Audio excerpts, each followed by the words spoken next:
আপনারা জানেন যে পদ্ধতিতে নির্বাচন চলছে, এতে 35 বা সর্বোচ্চ 40 শতকরা ভোট পেয়ে তারা কিন্তু সংবিধান পরিবর্তনের সেই সুযোগ পেয়েছিল।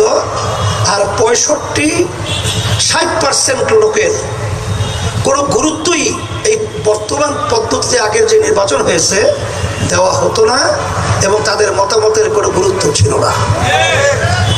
আর পিআর পদ্ধতির নির্বাচনে প্রতিটা ভোটারের মূল্যায়ন হবে, এবং বারবার ইচ্ছা করলেই এই ফ্যাসিস্ট চরিত্র এককভাবে সংখ্যাগরিষ্ঠ নিয়ে সংসদে যাওয়ার সুযোগ থাকবে না।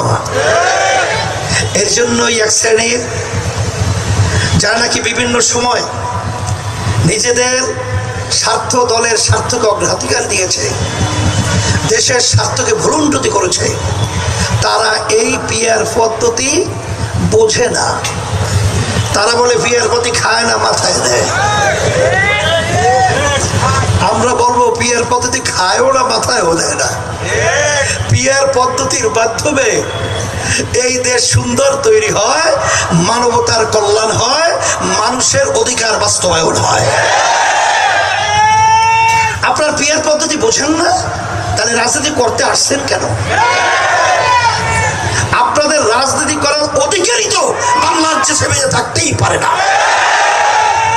পিআর পদ্ধতি এটা প্রায় 91টা মতো দেশে এই পিআর পদ্ধতি নির্বাচন চলছে। আপনি বলে বোঝেনি না, খায় না, মাথায় দেয়।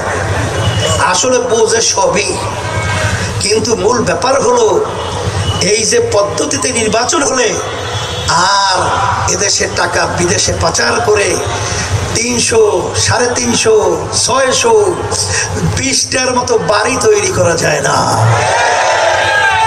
আপনারা কিছুদিন আগে দেখেছেন, প্রথম আলো পত্রিকা এসেছে, সদ্য ভূমিমন্ত্রী আওয়ামী লীগের সময়ের 3টা দেশে শুধু তার একার বাড়ি পাওয়া গেছে 620টার মতো। তার মূল্য প্রায় 5700 এত কোটি টাকা।